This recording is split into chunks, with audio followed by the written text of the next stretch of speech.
দিনটা ছিল শনিবার, নিরামিষের দিন, তার ওপর হনুমান জয়ন্তী। সকাল সকাল ঘুম থেকে উঠে প্রচুর রান্নাবান্না করা হয়েছিল।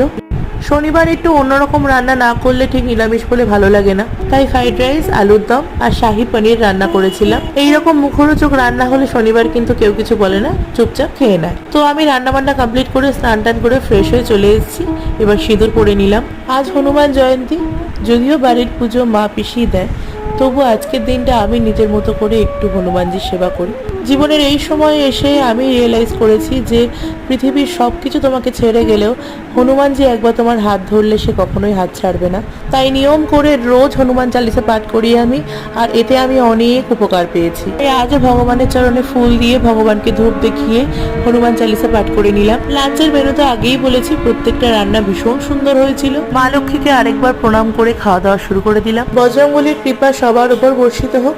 জয় বজরংবলী।